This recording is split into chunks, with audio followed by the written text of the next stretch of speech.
mall. Diba? Tapos inabutan ka niya ng calling card niya. Oo, di ba? I-share mo naman yan, baka yung iba hindi pa sila aware kung paano ka nakita sa mall. Siya yung mga maswerte talaga, yung ganda talaga, nakasalubong sa mall, inabutan ng calling card, di ba? Oo. Mabuti lang, Mama Joy, pag naman. Pero I was in the mall with my mommy. Kasi kumakain lang kami ng ice cream. Tapos nung time na po yun kasi, uso sa mall yung bigla kang lalapitan, allocate ka ng kung ano-ano. Ballpen. Mga ganun, nagbebenta. So, nung lumapit si Ate Abby sa amin, akala ng mami ko may gustong ibenta sa amin. She was like, no, no, no. Tapos sabi ni Ate Abby, no, Mommy, I'm from Star Magic, ABS. Ganun si mami ko, hindi siya makapaniwala, and that's where The rest is history, The di ba? rest is history. Galing. Alam mo ba, Emilio, nung 16 ka nun, di ba? Tama? 14. 14. 14. Unang sabak niya, parang ako agad ang isa sa naka-interview sa'yo, di ba? Wow. Yes. Full Yes. circle moment. Kaya kanina, sabi ko nga sa kanya, ang galing no, pagpasok at paglabas mo ng PBB, meron tayong Star Magic Spotlight. I remember I hosted also your Maple Leaf and Chances Are You and I. And congratulations, we are all very happy for you. And sa mga questions ko, I believe I'm done with my questions now. I'll take over I'll give the floor to our friends from the press. At ang unang magtatanong na kasama natin, sabi niya, ako daw, meron tayo. Pero meron tayo, ayan. Ayan, kasama natin Random Republica, Ate Kate Adahar. Ate Kate, magandang hapon. Hello. Hi, good afternoon. Hi, first for Kira. If babalik ka sa loob ng bahay ni Kuya, what would you do differently this time? If I would go back, honestly po, nothing. Everything played out exactly how it was supposed to. And it may have taken me a little longer than the others to open up.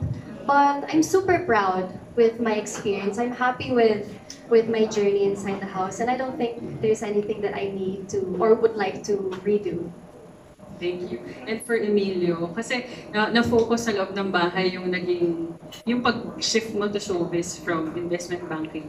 And not a lot of people know that you graduated with a management engineering degree, tagged as one of the hardest courses now in the university. Hindi naman So, kung may mga nanonood na ka-age mo na nag-iisip mag-shift ng career, ano yung advice na mabibigay mo kasi hindi madali yung gano'n? I think one piece of advice I can offer you guys is to be true to yourself. Kasi ako, the reason why I made the shift is because I personally wanted to. And inisip ko talaga siya for about a year. And talagang hindi talaga nawawala sa isip ko yung showbiz or pumasok sa industriya. So, for me, it's really about self-reflection and being true to yourself. If you feel na you're not in the right place and you know where to switch, then jump all in and do your best when you do it. Kasi when you jump, you have to make sure you're ready to back it up with work and intention. Kasi yun naman talaga yun eh. So that's something that I can give to you guys.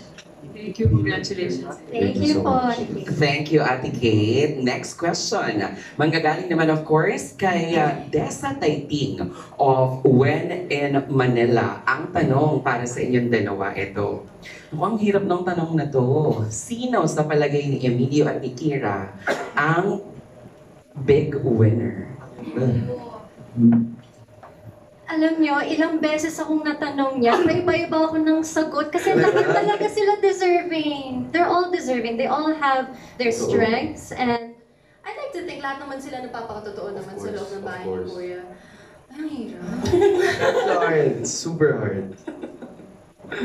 Big Four. Big Sige, Four. Big Big Four. Four. Oh, sige, Big Okay, Four. Big Four. Ako muna. Ako muna. O sige. Yung Big Four ko para sa akin, personally, definitely Will Ashley. Gotta put him there sa Kapuso. Kapamilya, si Esnir. From Kapamilya again, River Joseph. Ralph De Leon, sorry, can't forget him. And another one, AZ. So, Big Five. Pero syempre, everyone else is all super deserving. Lahat sila deserving maging Big Four. Kung pwede nga, lahat kami big winner, di ba? Kasi lahat naman kami deserving maging big winner. We're all doing our best to be big winners. So, yeah.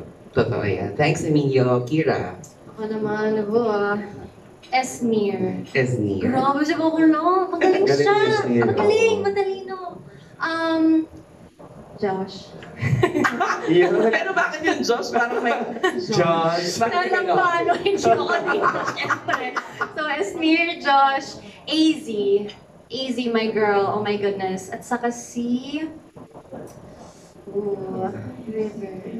River. Iba talaga yung bite ni River. Sobra. Totoong tao talaga. I love River. O diba, nahirapan sila. Lahat ata ng mga nanggaling sa loob ng bahay ni Kuya, pinakamahirap sagutin kung sino sa palagay nila ang magiging big winner. And thank you for answering, giving us your big four. I-segue ko na dun sa question ni Ate Desa ng When in Manila, si Mikey Viñas of Kapamilya Vines, para sa inyong dalawa, if you will be given a chance na makabalik sa loob ng bahay ni Kuya, sino ang gusto mo na makaduo, yung next na makaduo?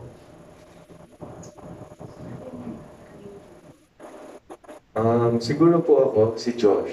Si Josh yung gusto kong makaduwa. Actually, nag-usap kami bago ako pumasok ng eviction room. Sabi niya sa akin, "Oh, Emilio, tayo magduduo kapag bumalik ka dito." Sabi ko, "Game bro, game." So I think, kung babalik ako ng bahay, si Josh yung pipiliin ko ang duo. Actually, nung last time na nag-guest ka sa akin, parang may mga nag-tweet regarding that.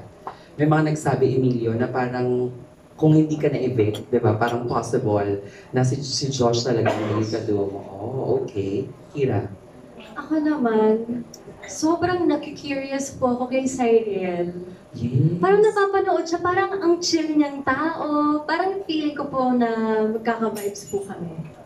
Totoo, magkaka-vibes na rin ni Cyril ako. Totoo Taas yan. yung kulitan niyo. For Oo. sure. Diba? Ilalabas ni Cyril yung kulit mo. I'm for 100%. sure, if given the chance, a little more time. Segue tayo sa question ni Mikey. Sabi niya dito for Kira, kayo daw ni Charlie ang na-evict second sa Pinoy Big Brother collab edition. Ano daw yung initial reaction mo when you knew that your duo ang second na natanggal? Di ba grabe yung reaction mo nun? Parang si Enchong ba o si Alexa yung si Kuya Enchong, Enchong, di ba yung yes. talagang grabe kanya kinomfort kasi parang mag-breakdown ka talaga. Can you take us Opo. back to that moment? Yeah. Oh my. Syempre, when you've been in an environment for like over a month, Isolated kayo, isolated po yes. talaga. As in kami lang. We don't even get to see the staff Oo. of PBB. So, as soon as nag-open po yung doors, ang dami pong ilaw, tapos may camera, tapos ang daming tao na nagsisigawan. Sobrang nabigla po ako. I mean, I was trying to prepare myself mentally for it na, okay, paglabas, syempre, there's gonna be others. Pero kahit anong preparation ko talaga, iba pag nandun ka na. So I started to panic. It was very overwhelming for me. Pero I'm very thankful kay Kuya Enchong. Actually, hindi ko to naaalala. I just saw it from the videos. I just saw it na he was holding my hand. And Kinakalma ka niya, yes, opo. And si Charlie din. Kung Mama Joy, kung sino yung mas bata sa akin, siya pa yung nag-aano sa Si akin. Bunso talaga. Diyos ko, Lord, si Bunso. So I'm very grateful for the people around me na who helped like calm me down. Yes. Ito naman for Emilio. Ang tanong naman, nakita daw ng tao, lahat kami actually, nakita namin ang naging bonding nyo. Ni Michael, ni My Millie duo. Joanna, That's yes. my duo. Team Millie. Team Millie. For I love you, Team Millie. Ayan, Ano pa supporters? bonding niya ni Bini Joanna and Bini Stacy paglabas ng bahay, i-share mo naman daw kasi bukod dun sa fast food trip ninyo, parang meron pa kayong rooftop TikTok trip, di ba? Yes. Meron pa kayong, Parang more than a duo yata. parang ano sila, partner, yes. Hindi na duo partner in crime ko na yan si Michael. Pero opo, nagkasama nga po kami ni Benny Stacy and ni Joanna. Nag-bowling po kami. And wala, parang nagkatotoo po kasi yung plano namin na magkikita po kami. So, literally one day after eviction night, nag-group chat na kami. Tapos, nagkataon na nag-align yung schedule namin. So, yun. Talagang pinaplano po talaga namin yun. And nagkatotoo. And I'm so happy. Bini Stacy, Bini Joanna, Michael. I love you guys. I miss you guys so much. Sana magkita ulit tayo. Yun. For Kira naman, still from Mikey Viñas. Ang tanong, maraming nagsasabi na ikaw daw ay beauty queen material. Would you consider joining Binibining Pilipinas or Miss Universe sa mga future na pangyayari? Mama Jai, that's one of the dreams na hindi ko pa po nagagawa na for the longest time I've wanted to join po talaga. Pero ang hirap sa takbo kasi ng buhay ko ngayon, parang wala pa po akong opportunity to really take the time to properly train, to build my advocacy, and ang pagiging beauty queen po talaga, hindi lang talaga siya beauty, mas tinitingnan po ang brains ngayon. So, wala, it's such a big responsibility, and if I'm going to join, I want to be fully present. Like, ayoko yung, okay, I'll join pageantry while still juggling this career. Parang, I have to wait for this one to kalma muna. Parang, susulitin ko muna siya, syempre. So, if God will open that door for me, then why not? At saka nakita namin, parang may pa-immersion ka, di ba, kay ni Charlie. Recently, di ba, for the preliminary of Miss Universe, you guys were there. Yes po, actually super Galing last minute, At Charlie. saka gusto mo yung alam na alam ko yung mga ganap Oo. nila. Diba? Nakikita ko kasi meron akong friend, super close friend ko, nakita ko nag-post na parang si Allen, di ba, nagkasama kayo sa Pajak Si Princess. Allen, oo. Yes, ayan. Ano yung tanong? Yun, di ba nakita ko parang may pa-immersion, ayan. So while watching yung mga queens sa kanilang preliminary, meron ba tumatakbo sa isip mo na, naku, kaya ko to, nakakapagod, yung mga ganon? Sobrang nakaka-starstruck sila, as in, ang tatangkad, ang gaganda. And we were there to watch their national costume. Grabe talaga pinaghandaan.